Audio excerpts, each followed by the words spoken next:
নমস্কার বন্ধুরা, বাঙালি হেসেলে আপনাদের সবাইকে স্বাগত। আজকে আমি আপনাদের দেখাবো দই পটল। তার জন্য আমি নিয়েছি দুটো আলু আর পটল। তাহলে পটল আর আলু কেটে নিই।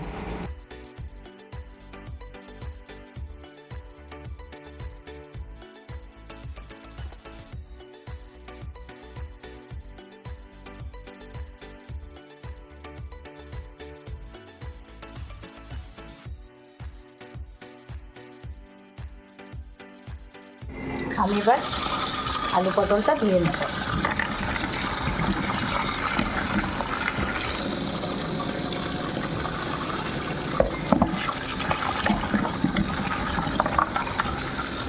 আর তরকারিটা ধোয়া হয়ে গেছে।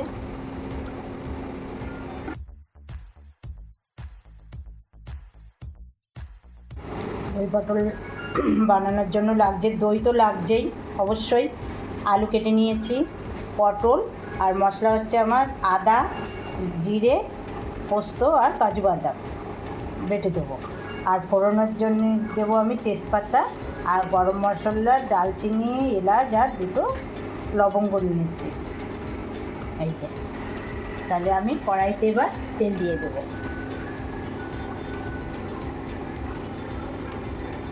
বেশি তেল দেবো না, অল্প তেলেই করবো আজকে দই পটলটা। আমি প্রথমে আলুগুলো ভেজে নেব। তেলটা আমার গরম হয়ে গেছে।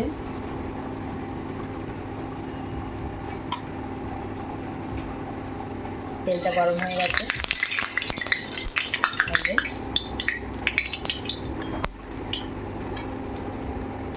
এবার আমি প্রথমে আলুগুলো ভেজে নেব।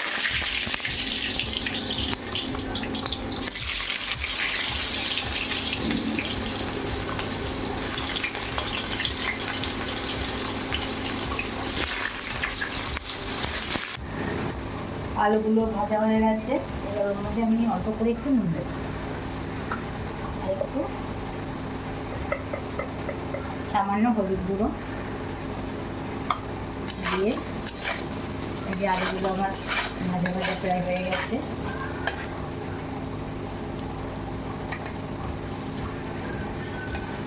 আলুগুলো ভাজা হয়ে গেলে আমি একইভাবে পটলগুলোও ভেজে নেব।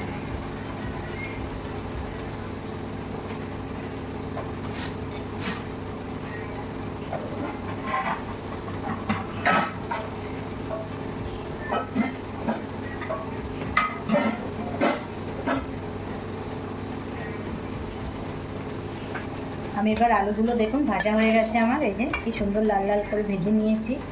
এই এবার আমি আলুগুলো তুলে নেব।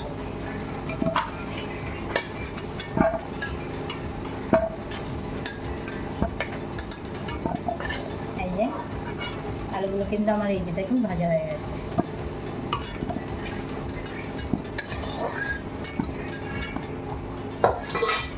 এবার আমি পটলগুলো একইভাবেই ভেজে নেব।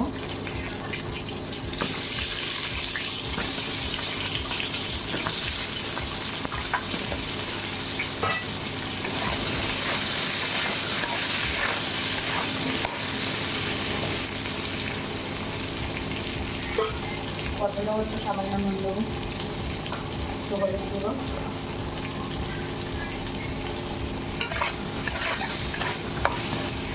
পটলগুলো ভাজা হতে লাগুক, আমি মশলাটা করে নিই।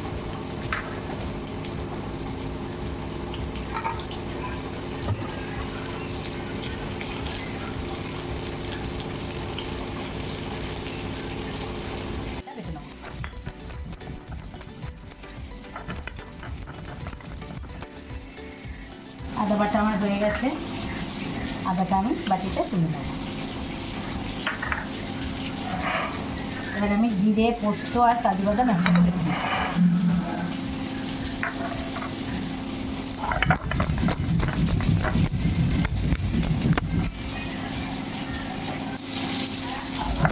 আমার পোস্ত, কাজু বাদাম আর জিরে বাটা হয়ে গেছে।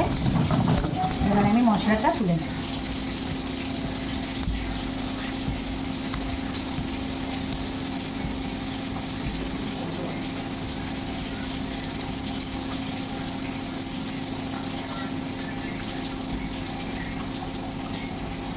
পটলটা ভাজাও প্রায় হয়ে গেছে, দেখুন প্রায় লাল লাল হয়ে গেছে পটলটা আমার। আর একটু ভাজবো পটলটা। আপনারাও এই আমি যেভাবে বানাচ্ছি সম্পূর্ণ রান্নাটা দেখতে থাকুন, এইভাবে বানিয়ে খেয়ে দেখবেন, খেয়ে আমাকে বলবেন। সবাই আমার পাশে থাকবেন। আমার একটা ফেসবুক পেজ আছে, একটা ইউটিউব চ্যানেল আছে। এবার ফোড়নের জন্য আমি দেবো 2টো তেজপাতা আর গরম মশলা, দারচিনি, এলাচ আর লবঙ্গ দিয়ে দিলাম। দিয়ে এবার ভেজে রাখা পটল আর আলু দিয়ে দিলাম। দিয়ে যেটা আমার তরকারি ভাজা গেছে, আমি এবার বাটা মশলাটা দিয়ে দিলাম। জিরে, কাজু বাদাম, পোস্ত আর আদা। সামান্য একটু জল দেবো।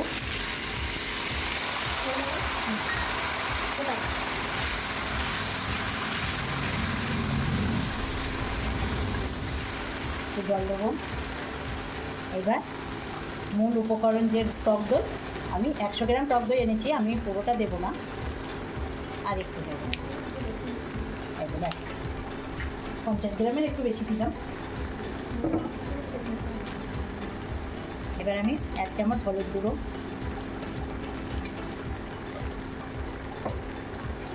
যেহেতু ভাজার সময় আমি একটু লবণ দিয়েছিলাম, পরিমাণ মতন একটু নুন দিলাম 1 চামচ।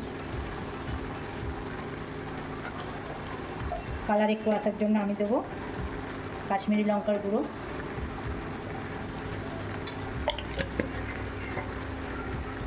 দিয়ে আমি তরকারিটা মশলাটা কষিয়ে নেবো।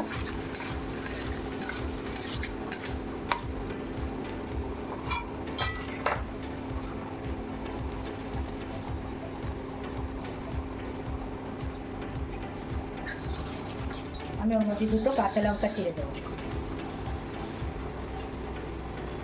কাঁচা লঙ্কা চিড়ে দিলাম। তরকারিটা ঝাল হবে না, কিন্তু টেস্ট হবে। যেহেতু এটা নিরামিষ রান্না, আমি অল্প করে একটু চিনি দেবো।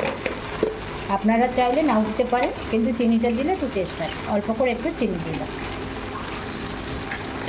সামান্য।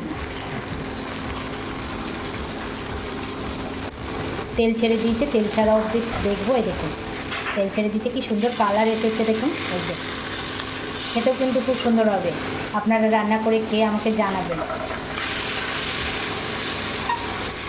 আর আমার চ্যানেলটি ফলো করবেন।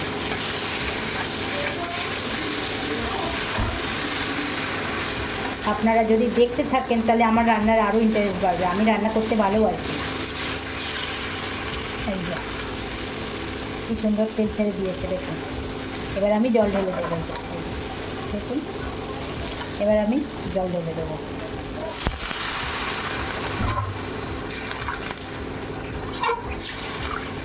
আরও নতুন নতুন রান্না দেখতে গেলে আমার চ্যানেলটি আপনাদের ফলো করতে হবে।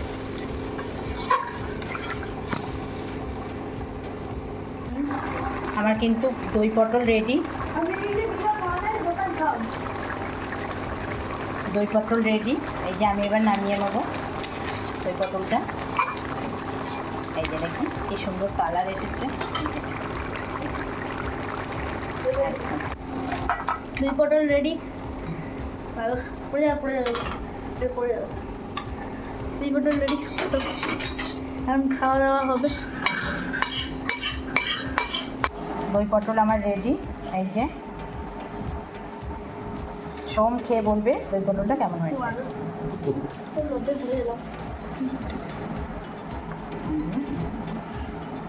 বাবা বস, কেমন হয়েছে দই পটল? আরেকবার ট্রাই করো রেসিপি। সোম তো খেয়ে আপনাদের জানালো কেমন হয়েছে দই পটলটা। আপনারাও ট্রাই করবেন। আজকের রান্নাটা তাহলে এইখানেই রাখলাম, আর দেখা হচ্ছে আগামী আরেকটা রান্না নিয়ে। সবাই ভালো থাকবেন, সুস্থ থাকবেন, আর আমার চ্যানেলটিকে ফলো করবেন। আমি রান্না করবো। পরের বার তুমি রান্না করবে, আমার কাছ থেকে দেখে নেবে।